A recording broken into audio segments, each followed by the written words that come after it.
Alright, sick. We're doing another live poetry reading. This one as a collective is entitled Nature and Divination. Much like A Shortcut to Thinking, it's primarily based on just observation and my personal perception on everything. But unlike A Shortcut to Thinking, instead of it being on the world in its entirety and, all the problems which need fixing, it's rather more focused on just the beauty of nature. Not only the beauty, but also its effects on us as individuals, both emotionally and spiritually. So, yeah, it's pretty cool. It comprises of 15 poems, just like A Shortcut to Thinking. I'm planning on making it my second chapbook when I figured out how to publish. If you know how to publish, please let me know in the comments, because I don't know how to get anything published. That'd be greatly appreciated. Before I start reading, I just want to say thank you to everyone who recently subscribed to the channel and for all the likes and the comments I've been getting as well. I really didn't expect that from A Shortcut to Thinking, if I'm being honest. Not to say it was provocative, but let's just say it's titled A Shortcut to Thinking for a reason, right? But just a fair warning, I'm going to be reading the poems in chronological order that I intend for it to be read in and the way I wrote it in. But when I wrote it in this book, I did not write it in chronological order, so you may be hearing some page turning, but nothing hectic, not too much. Also, I got a bit of phlegm, so that's another warning when it comes to reading. I've got this nice glass of water though, so hopefully that helps. Really good. Very good. Of course it's good. It comes from nature, which is the topic of today. The first poem is called Tranquil Forest, which I will read now. Deep within a forest, disclosed from reality, I lay enclosed in mist, gazing upon its heavenly beauty. The sounds of what surrounds me, how divine and tranquil, the beautiful lively scenery, all is but moving, yet somehow feels still. The sound of the waterfall, crashing down below, a perfect backing track to all, the sounds that soothingly flow. I've never felt so at ease as I do in this sanctuary. The calm, warm, gentle breeze only adds to the tranquility. You feel so far away, like you're in your own world. You can't help but want to stay amongst all that the forest is full. It's open, yet feels private, like a far distant land. How tranquil, I love it. There's still much to understand. The secrets of the forest, the mysteries it upholds, searching through the mist, knowing soon all will unfold. How can I best describe the very way that I feel, in order to inscribe it in a way that feels real, so that you may read this poem or listen from afar and feel like you're truly far from home, or maybe close your eyes and believe you are. I'm trying my best to convey nature in all its purity. That's a reference. But it's needless to say, you yourself will need to see, to truly understand the scenery and atmosphere of the saintly distant land, to feel like you disappear. Pay attention closely to all that surrounds. Then finally you'll see, you'll find something deeply profound. Alright, that's the first one. I'm also, not with all of these, but with some of these, because I feel like with most of the poems the words sort of speak for itself, but for some of them I will give some, I wouldn't call it backstory or a behind the scenes analysis or whatever, or breakdown or anything, but like this, for instance, I was just in a forest, right, when I wrote this, so it speaks for itself. The next one, however, Crimson Night, the only dark poem in this 15, well, I wouldn't call it dark poem, that one sort of has a story to it, which I will tell after I read it. Like I said, it's called Crimson Night, so let's get into it, bro. That rhyme wasn't intentional, I promise I am not that cringe. I am pretty cringe though, admittedly. I'm afraid to admit. But yeah, I'm sorry if this comes as a shocker to you, but because I'm sure you wouldn't have guessed it. I'm totally not being cringe now still, right? Right? Right. Cool. Glad you agree. What were we talking about again? Alright, Crimson Night. Here we go. The ghastly sight of the crimson night enclosing me in this mist of misery and treachery. At the peak of midnight until the witching hour, the full moon's light does none but cower, painted in blood, or so the clouds seem, as the deathly overflood of crimson shrouds the night's gleams. Where are you now? The stars have fallen far astray, beyond the night's brow, leaving us into darkness till the break of day. So, the story behind this is, well, it was in between the hours of 1 a.m. to 3 a.m. Actually, no, it was at 12. That's why I wrote peak of midnight. I don't know. I can't remember. It was during winter, so there was mist, right? And I went outside for a smoke because I craved a smoke. And I really wanted a smoke. So I went for a smoke. It was during load shedding, which means no electricity, no lights. The only source of light would be the moon and the stars. But because of the mist, there was no mist. It was thick mist and the sky was red. And it was scary. I was in the dark under this like crimson sky, like literally smothered in mist, right? And that was the inspiration for this. It was pretty cool, but pretty spooky at the same time. It was around Halloween, which made it even scarier. So, yeah, that's Crimson Night. From here on, the poems become more coherent towards each other. Starting off with Awaiting the Rain. Like I said, there would be some page turning, which is what I'm doing now. But I think you knew that, because my book is right next to the microphone. Just gotta take the sippy sip of the drippy drip. It's not even drip. I don't even know what drip means. Oh well, it's when this happens.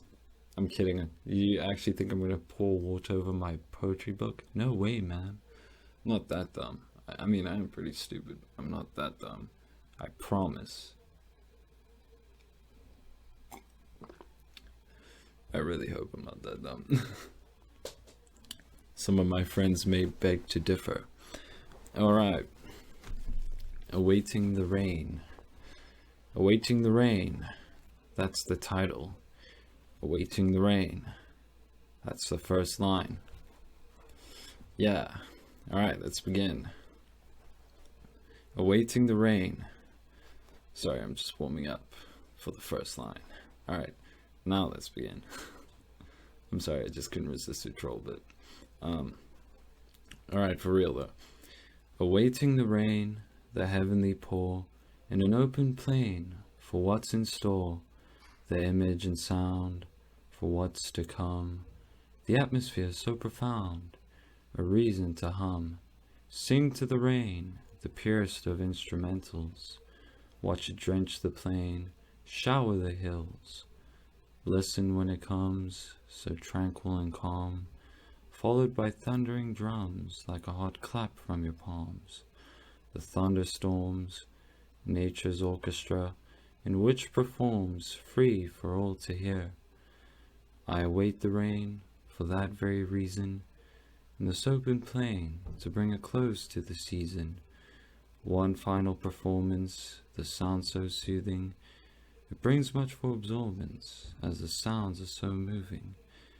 I await the rain to hear that final sound, first calm, then heavy, then calm once more. The soothing rain so profound, taking me back to the days of yore. So, that one's backstory isn't that long. I was pretty much just sitting in a field. It was a very cloudy day. I was expecting it to rain, so I was just sitting there, and I like to sit under the and get wet by the rain. It's weird, but I like to sit without an umbrella in the rain and chill and think and stuff. So I was literally waiting for the rain so I could do that. And there we go. That's the poem. The next one is called Under the Rain, because it did rain. So that's the cool thing about it. Man, I'm tired. Oh. Snarls. Alright, sweet. Under the rain, both the title and the first line. Under the rain, I tear like the sky. Not that I'm in pain, but rather happy I cry. Finally I feel all that I've longed for, something more real than that which ever came before. Within a forest, deep amongst the trees, shrouded by the mist, I've never felt so at ease. Away from it all, the ways of past, I lay in awe, finally, free at last. I don't know why I cry so heavily, for I do lie, breathing ever so steadily. It's just this magnitude of happiness I've long pursued. Now finally, I feel so free in the sacred sanctuary of beauty and serenity, far beyond the realm of which I once knew, nature now at the helm, and I just follow through. I could have wrote that last line and I just follow through a little bit better, like, because you know the helm of the ship. I could have wrote something that sort of goes with the metaphor of at the helm, but whatever, it still works. It's alright. I mean, I could always rewrite it, but nah, I like it the way it is. So don't need to strive for perfection, you know, as long as it gets the point across. I feel like that's the most important thing. Besides, perfection doesn't exist. It's impossible to truly write something 100% perfect. There's no way. There's always some way you're gonna make a mistake. Believe me, I know. In grade 10, we did a creative writing task, right? And I got 95 out of 100 for it. Literally, my English teacher, I doubt she'll ever see this, but if she does, Mrs. Jacobs, I will forever remember this. You minus 5 marks from me because I forgot to add a full stop. Literally. Like 100% full marks ruined just because I forgot to add a full stop. I mean, it could be like the smallest mistake, but if there is a mistake, then it's not perfect. So, and I feel like someone's always going to make a mistake. That's the problem. That's probably why they have multiple people proofread one piece of writing before it gets published, you know, because there might be a mistake that someone picks up on that someone else doesn't. So, and even the first person who proofreads also might make a mistake in their proofreading. I don't even know why they call proofreading. Like, what are you trying to prove when reading? Probably the authenticity, complexity, and perfection. I guess I just answered my question. That's embarrassing. I feel like a moron. Anyway, yeah, so that was the fourth one. Now the fifth one, we're already the third way through. The next one is As Winter Ends. For Americans, this won't really apply to you because I think, from what I've seen in movies, I believe in winter in America, it snows. In South Africa, it doesn't. It just rains. Lots of rain and cloudy weather. But I enjoy winter. I like that. I like the cloudy rain. I love it. But I think you already know that because of the previous two poems. Dude, I want to yawn, but I'm trying not to yawn. It's weird. Alright. As Winter Ends. This one.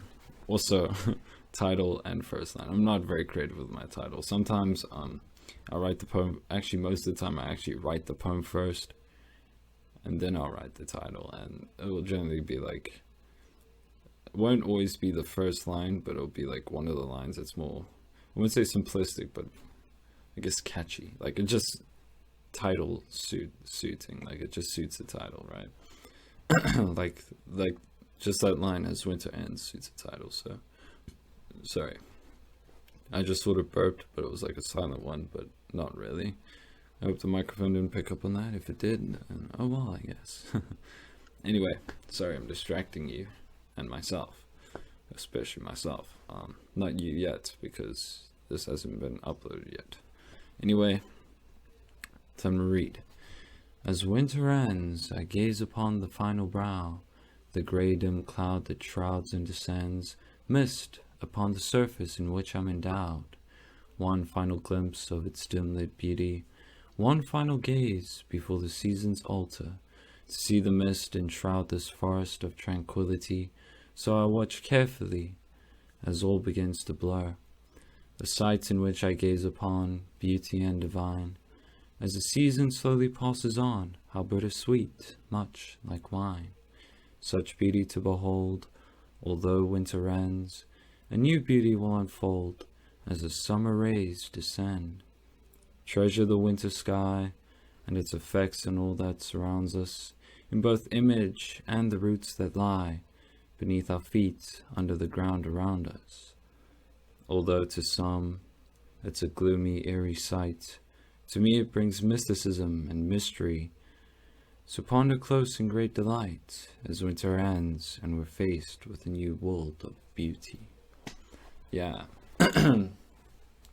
Sorry, I'm not going to cut that out. And with these live poetry full videos, I don't cut anything out. I feel like that sort of takes away the authenticity of it. You know, I like it to be raw. I don't know. It's weird. I know I'm weird. I'm also just lazy. And admittedly arrogant. That's my bad, so I apologize for being a moron. Alright, the next one is The Change in Season. Alright. Yeah. Here we go. The Change in Season. I bet you thought I was about to start reading there. I thought so too. I'm not gonna lie. The change of season is now underway. To my dismay, to bid adieu to the world of yesterday. Though its beauty will be greatly missed, the winter sky and Tranquil Forest shrouded in mist, only vaguely by will it depart, and a new season of beauty in its place will start. I look forward to the change of scenery, a new source of beauty in which I'll write of wholeheartedly, to see new wonders, brightly lit greenery, the dewy atmosphere upon the tranquil imagery, of which lay before me the sanctuary on which I'll gaze upon, the feeling of serenity brought upon the new dawn. Farewell to the season of old, bring forth that of new. Though lost before the dawn, I'll always remember you, until we reconcile on that fateful winter day. I'll carry forth your legacy, beauty on which this page I lay. So, remember what I said about the power going out? Load shedding? Yeah, that's happening now. Don't worry, I can still see. I don't know if you can see me, but I can still see. Although I suppose it ruins the video. So I guess I will have to cut now and redo it later, which is annoying because that's not something I want to do, unfortunately. But I have to, so see you when the power's back on.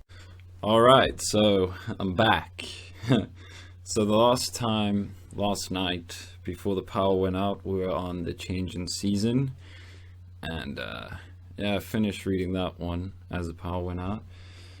Funny story, I ended up not staying up until the power came back on. I fell asleep in this chair, literally.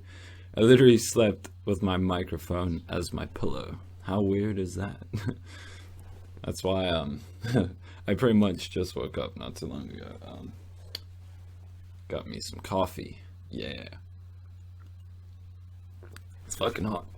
Yo, holy shit. We kinda ran out of milk. But yeah, the next poem is The Break of Dawn. So, that is the one to do. Yeah. Alright. Anyway. Before the summer skies, in the field I lay, can't help but idolize that hopeful ray, the first of many, as day now encloses The first thing I see, its light pressed upon the velvet roses. Before me in this field, I yield in awe.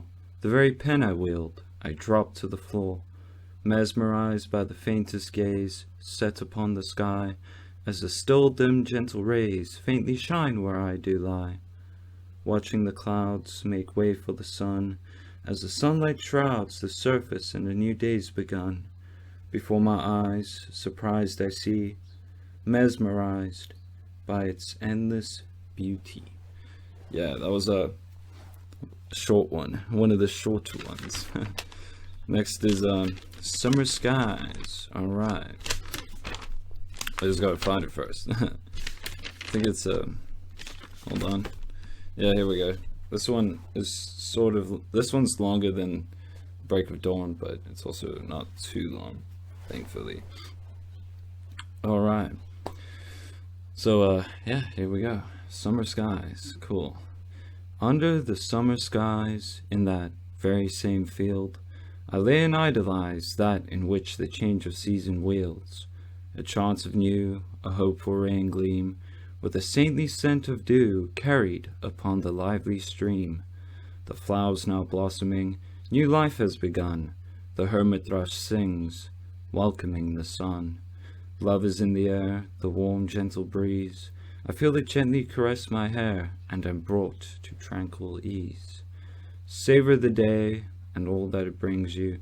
Let it take you away to a place of new opportunity, new experiences, new places to see, a chance of dissipience.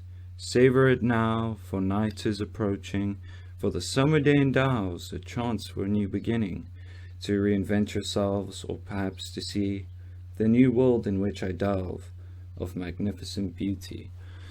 Yeah, there we go. Summer Skies. I don't like that Summer Skies last line ends with beauty, just like the Break of Dawn, but whatever. It's my bad. Dusk. Alright, Dusk is next. See what I mean about like them being sort of coherent now? It's pretty interesting.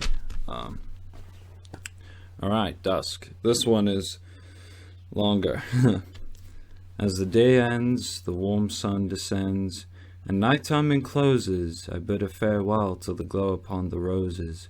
The hermit thrush departs, the nightly transition starts, the shadows are growing, the stars now enclosing, the moon now raising high, shining bright upon the surface in which I lie. The sky's not dark, nor is it bright, it casts a dim light as it's barely day or night. Partially in between, still the atmosphere serene. Though less to see of the daily beauty, the nightly beauty grows as the hopeful rays dispose. The sky's but diluted from all the days contributed. The sky's no longer blue, but rather a crossfade of red to yellow through. The surface in which I lay may be barely visible, but soon I will see what once was invisible. This marks a gracious opportunity to see that in which day doesn't display so openly.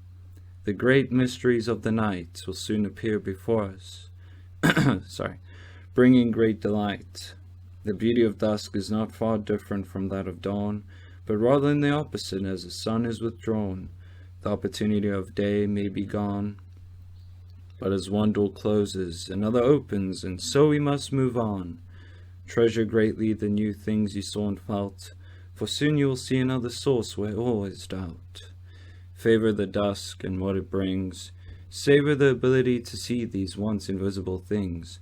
Through the transition of dusk we see the heavenly nightly view, and from out the night we see both the sight and a day of new.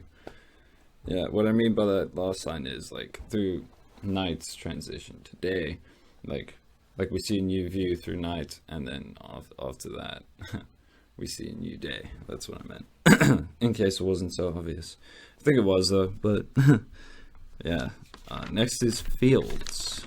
Hell yeah. Number 10. Alright, so we're almost done. We're 2/3 through. Because you know, there's 15 of them. Cool, I didn't burn myself this time. Hell yeah, motherfucker. Sorry, didn't mean to swear. Or did I? Oh wait, I'm wearing sunglasses, so you can't even see like and the face I pulled with my eyes. Doesn't matter. Anyway, fields. All right. I'm going to start reading now. Sorry. Fields, calm and tranquil, under the dim-lit sky, all is but still. Awaiting nightfall I lie, composed and enclosed. Deep within my being, can't help but feel disclosed. From reality, due to all I'm seeing, warm but chill atmosphere, as the sun slowly descends from this land. Before, a gentle breeze as all becomes clear. That all is at hand, the fields in continuity, beyond the horizon, too far for me to see. Before its end, the moon has slightly risen. Alone in isolation, I yield. I've come to lay rest, mimicking the calmness of the field, studying it as it knows best. Yeah, the flow in which I read was a little off with this one. Oh well. But yeah, I like that. I've come to lay rest, mimicking the calmness of the field, studying it as it knows best. Basically, what I'm saying is, like the fields, like when you go sit in a field, it's like so just peaceful, it's calm, it's nice. Basically, by mimicking it, I'm basically trying to find that sort of inner peace within myself. I'm studying the field to learn to do as it does and sort of just find that tranquil peace, just relax and just go with it. That's fields. Next is Indigo Skies. I have to thank my friend Joshua Kakuza, aka Dark Alchemist, aka Light Alchemist, aka Kuz, because he took a photo of me by this mall called Bayside. We're by the spot where there's this tree, right? I call it the wishing tree. It's sort of by the spiral. If you go on my Instagram, you'll see there's multiple posts with that same spot. And one of the photos he took, the sky literally looked, it was literally indigo in texture. So there was inspiration from that, and then also like past experience under Indigo Skies. And so that's why I wrote this one. Giving backstory before I even begin reading. That's interesting. Well, I guess now at least you understand it better, I suppose. I don't know. Anyway, Indigo Skies, this one isn't too long.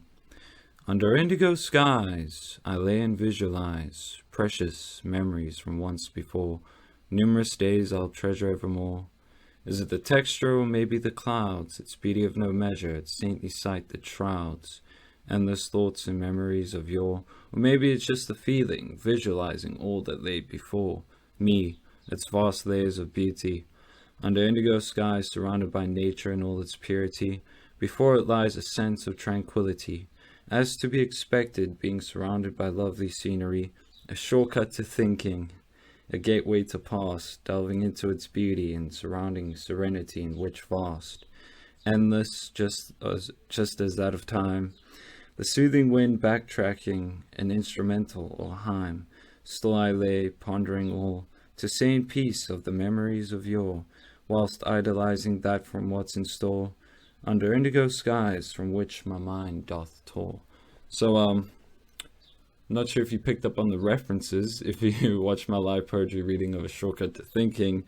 One of the poems in it is Nature in all its purity, and then in this I wrote Nature in all its purity and A Shortcut to Thinking, so it's a double reference. And also in one of the previous readings in this video, which I did last night, technically this morning, yeah, there's another poem where I also said nature in all its purity. Yeah, the referencing. Pretty funny. Sort of humor myself sometimes with my writing. The Change in Tides is next. That's number 12. This one's a pretty nice one. Title and the first line, so here we go. The change in tides, the current subsides at the moon's wall, now all is nearing still. Before the moonlight, as we approach the night, much like the tides we await the time to rest pacifically. Retire into the night, just as the ocean in delight. You put up a good fight throughout the day with all your might. Now it's time to rest, like the ocean with zest. Calm yourself now, take it slow. Relax and you'll find your soul flows with the tide you follow. Like the ocean, still, under a gleam. The time has come, rest and flow into your dreams. So, Yeah, I really like that where I said await the time to rest specifically, because you know Pacific Ocean, and then also specifically means like calm, great ease, something like that. So yeah, that's pretty cool. Double meaning. All right. The Night Skies next, and that is poem 13. This is another good one. I'm also making a sort of like, you know, An American Prayer by The Doors, where Joe Morrison reads his poetry and they add music to it. I'm making an album like that as well, and the instrumental I produced for The Night Sky sounds really good. So yeah, look forward to that one. I'm looking forward to releasing it, I mean. Alright, The Night Sky, another one of those where the title and the first line is the same. I suck at writing titles, I keep saying. It's horrible. I remember the one time it took me like half an hour to come up with a title. I literally scratched out like 4 different titles. It's so weird. Anyway, the night sky in which before I lie shows beauty and heavenly purity. The stars scattered across the sky tell many stories of mystery, love, and I, lost in all its brilliance and lore, gaze upon it heavily, unable to look away from it all. Then there's still the moon, its gleam attune me into the night, the evanescent moonlight. There's so much to see, so much in which contain mystery and beauty, not only in the sky, but so too on the land in which I lie. The crickets sound, the faintly lit ground, all that lay around is sort of different, but still so profound. The beautiful nightly scene changes the way that all is seen, sort of similar, as all is familiar, but different in a sense. The beauty is overwhelmingly intense, sort of like a world of new, as there's a change in the atmosphere. The feeling, I mean, as all becomes clear. Not only the stars, moon, and all which the night doth carry, but also the inner fog in which we tread for clarity. Many look toward the night sky, as they ponder about why life is as is, or search for something to fill their emptiness. Just as the stars appear, night makes things more clear. Within ourselves and the sky in which I delve, deep into the stars, the moon and all, the beauty before me lost in awe. Treasure the night as it opens your eyes to your inner self and that which lies within the skies, the stars, moon and more. So too your scars, soon no more. Yeah, it's basically damn it! I was so cool there for a second and then clearing throat. But basically what that's saying is like not only is so much beauty brought from out the night, but it also, like, you know, the once invisible things like the star, moon, and, you know, the stars, moon, and all that jazz. But not only do you come to see that, but also, like, for me, for instance, and I'm sure for a lot of people, you know, like I wrote, like, you sort of stare at the night sky and it sort of makes you ponder about things. Not only does it allow you to see the world in a different view, but it allows you to see within yourself in a way which you normally wouldn't. So yeah, that's the beauty of the night. Sort of revealing of everything. The next one is The Stars Above. Alright, just gotta find it. Where is it? Alright, here we go. The stars above is both the title and the first line. The stars above tell of many tales, stories of love, and many mysteries yet to be unveiled. The amount is but endless, scattered throughout the night sky, far into nothingness, but within what more do lie?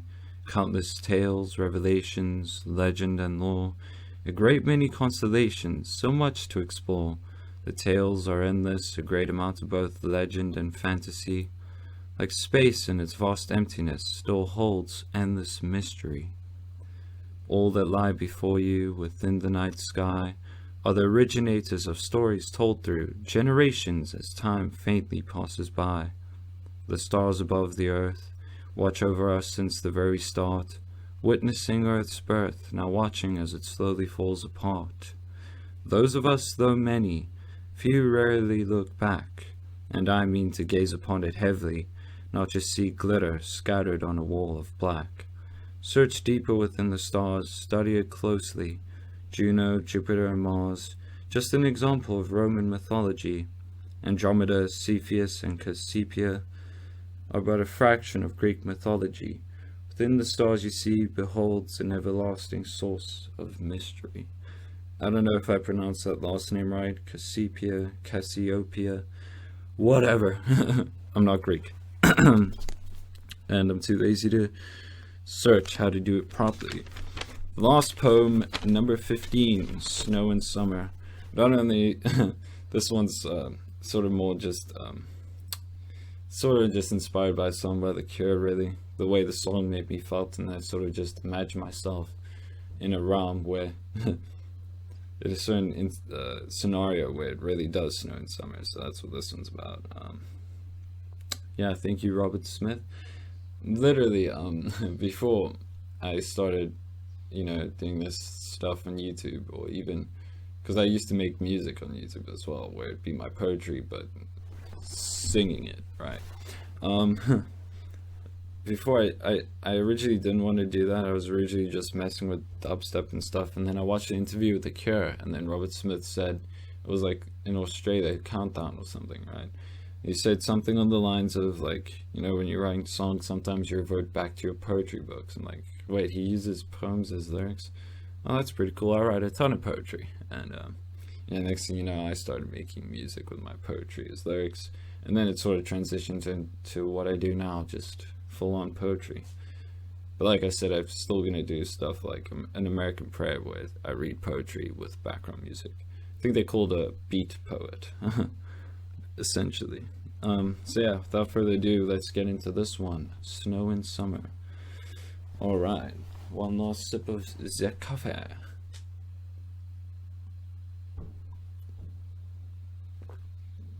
Why are you watching me? That's weird.